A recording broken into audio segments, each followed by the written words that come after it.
महावीर तेरे जिन शासन की जो हमने विरासत पाई है, हाँ देख प्रभु तेरी संतानों ने तेरी छवि अपनाई है। ये बहते अश्कों की धारा बस लेती जाए नाम तेरा, इन्हें कैसे मैं समझाऊं कि है जैन कहाना गर्व मेरा। प्राचीन नगरी उज्जैनी की जो हमारी यात्रा चल रही है, उसी श्रृंखला में हम खाराकुआ के मंदिरों की श्रृंखला में आए हैं। प्राचीन मंदिर खास विशेष श्रीपाल राजा और मैना सुंदरी से जुड़ा हुआ इस तीर्थ का इतिहास है। ऐसा कहा जाता है यही वो जगह है जहां श्रीपाल राजा और मैना सुंदरी ने परमात्मा की विशेष सेवा पूजा करके, साधना आराधना करके, उपासना करके, सिद्ध चक्र जी को ध्यानस्थ करके अपने कोढ़ रोग को दूर किया था।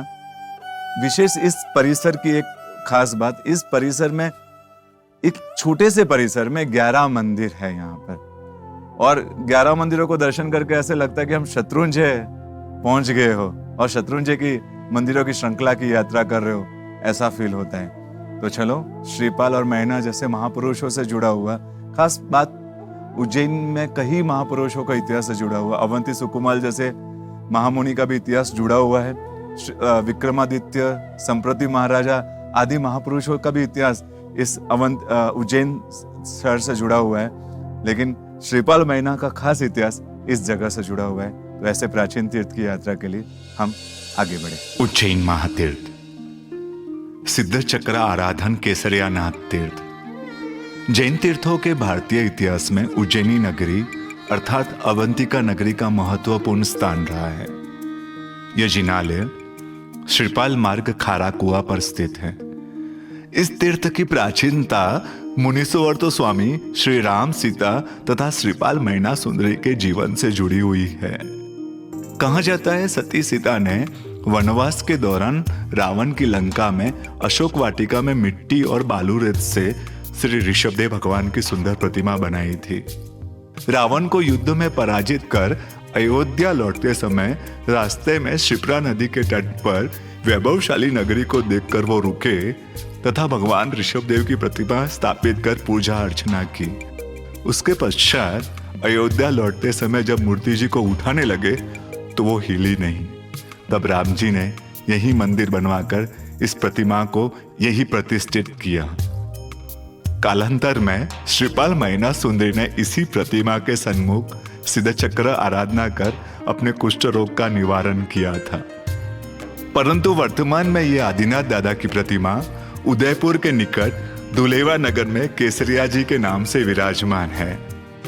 वर्तमान में यहाँ 11 जिनालय एक ही परिसर में हैं, जो अपनी भव्यता की कहानी स्वयं कह रहे हैं।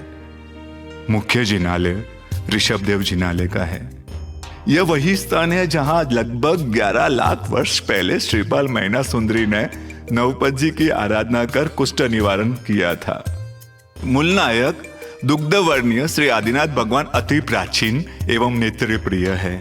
पास ही विशालकाय श्याम वर्णी आदिनाथ दादा की मनोहर प्रतिमा भी विराजित है, जो कि मूल नायक से भी प्राचीन है। कहते हैं जब श्रीपाल राजा ने आराधना की थी तब ये प्रतिमा यहाँ विराजमान थी, परंतु पभासन में विक्रम संवत 134 का लेख देखने को मिलता है। दूसरी ओर श्री पार्श्वनाथ भगवान की अति प्राचीन श्यामवर्णी अति सुंदर अलौकिक अति विशिष्ट प्रतिमा विराजमान है, जिन पर विक्रम संवत 7 का लेख उल्लेख है। दूसरा श्री महावीर स्वामी जिनालय। मूल नायक श्री महावीर स्वामी भगवान की मनमोहनी प्रतिमा यहाँ विराजमान है। आजू बाजू में मुनीश्वर स्वामी भगवान, वासुपूज्य स्वामी एवं शांतिनाथ भगवान की अपूर्व प्रतिमा है। अकबर प्रतिबोधक हीर सूरी जी की गुरु मूर्ति भी यहाँ शोभायमान है। तीसरा जिनालय श्री सिद्ध चक्र जिनालय, जो लगभग 90 वर्ष प्राचीन है। अति सुंदर नयनाभिराम श्री सिद्ध चक्र पट यहाँ मौजूद है, जिनके दोनों ओर श्रीपाल और मैना खड़े हैं। हर साल दोनों शाश्वत ओली जी की आराधना यहाँ सामूहिक रूप में होती है, जिसमें 500 से 600 आराधक शामिल होते हैं। चौथा श्री केसरियानाथ आदिनाथ जिनालय। श्यामवर्णी अद्वितीय केसरिया आदिनाथ दादा की परिकर युक्त चक्षुप्रिया प्रतिमा यहाँ विराजित है। यह प्रतिमा हूबहू धुलेवा के केसरियानाथ जैसी ही है। यहाँ के लोग इन भगवान पर गहरी श्रद्धा रखते हैं। पांचवा श्री सिमंदर स्वामी जिनालय। विहरमान तीर्थंकर श्री सिमंदर स्वामी की अनुपम प्रतिमा यहाँ विराजमान है। इस जिनालय के साथ ही बाजू में आगम मंदिर भी है, जिसमें द्वादशांगी आगम पुरुष भी है। ताड़पत्रों में आगम लिखे हुए हैं। आर्य सुहस्ती सूर्य जी की वाचना देते हुए भित्ति चित्र भी यहाँ अंकित है। छठा श्री चंद्रप्रभा स्वामी जिनालय।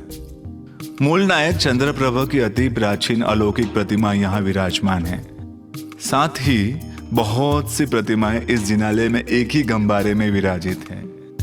मूल गर्भगृह में एक तरफ की देरी में श्री पार्श्वनाथ दादा की अति विशिष्ट प्रतिमा विराजित है, जिनकी मुखाकृति देखकर ऐसा लगता है जैसे कोई बालक मुस्कुरा रहा हो। दूसरी ओर की देहरी में सौम्य मनमोहक श्यामवर्णी पार्श्वनाथ भगवान की प्रतिमा है, जिससे अति प्राचीनता झलकती है। एक ही गर्भगृह में 27-28 प्रतिमा जी विराजित है, जो कि विशेष प्रभावी और प्राचीन है। रंग मंडप में माणिभद्र जी का अतिशयकारी चमत्कारी पिंड है। लोग स्वास्थ्य की मनोकामना पूर्ति के लिए मान्यता रखते हैं एवं तोरण चढ़ाते हैं। अंबिका देवी मुख के साथ पिंड स्वरूप में विराजित हैं। भोयरे में स्थित इस जिनालय में श्री शंकेश्वर पार्श्वनाथ दादा की मनमोहक अति प्राचीन प्रतिमा विराजित है। आजू बाजू में शांतिनाथ भगवान और अजितनाथ भगवान विराजित हैं। साधकों के लिए उत्तम साधना भूमि है ये। साधु साध्वी जी भगवान जाप साधना के लिए यहाँ आते हैं और दिव्य ऊर्जा का स्पंदन महसूस करते हैं। हर पूनम को यहाँ अभिषेक होता है। आठवां जिनालय। ऊपर शिखर पर श्री आदेश्वर दादा का जिनालय है। अति प्राचीन आदिनाथ दादा मूल नायक के रूप में शोभायमान है। ऊपर के जिनालयों का दृश्य परम पावन श्री शत्रुंजय की नवटूक की याद दिलाता है। नौवां जिनालय। शासन नायक भगवान महावीर स्वामी की अति प्राचीन नयन रम्य प्रतिमा मूल नायक जी के रूप में भी शोभायमान है। आजू बाजू में शांतिनाथ भगवान पार्श्वनाथ भगवान की प्रतिमा विराजित है। इसके अलावा यहाँ ऊपर एक और जिनालय में शासनपति भगवान महावीर स्वामी की परिकर युक्त प्रतिमा विराजित है, जिसमें 24 तीर्थंकर परमात्मा की अनुपम प्रतिमाएं हैं। आजू बाजू में सिमंदर स्वामी एवं शांतिनाथ दादा की नेत्रीय प्रिय प्रतिमा है। 11वां जिनालय। इसे यति जी का वाड़ा भी कहते हैं। यह इसी परिसर में जिनालय के पीछे की ओर स्थित है। श्यामवर्णीय सहस्त्रफणा पार्श्वनाथ की अत्यंत निराली प्रतिमा यहाँ विराजित है। कहते हैं यति जी ये मंदिर उड़ाकर लाए थे। यह जिनालय लगभग 2000 वर्ष से भी अधिक प्राचीन है। माणिभद्र जी एवं पद्मावती माता की अनुपम प्रतिमा यहाँ विराजमान है। यति जी के पगले भी यहाँ विद्यमान है। यहाँ एक बड़ा सा कुआं है, जिसका जल बहुत खारा था, इसलिए इसका नाम खारा कुआं पड़ा। परंतु धीरे धीरे इसका जल मीठे जल में बदल गया। अब इस कुएं के जल का उपयोग सभी कार्यों के लिए होता है। भगवान के अभिषेक से लेकर आयंबिल तपस्वियों का भोजन सब कुछ अब इसी जल से होता है। यहाँ आराधकों के ठहरने के लिए सर्व सुविधा युक्त धर्मशाला, आयंबिलशाला, भोजनशाला एवं उपाश्रय भवन उपलब्ध है। इस भाग में हमने खारा कुआं के कई जिनालों की हृदयस्पर्शी यात्रा की। अगले भाग में हम उज्जैन के अन्य जिनालों की स्पर्शना करेंगे।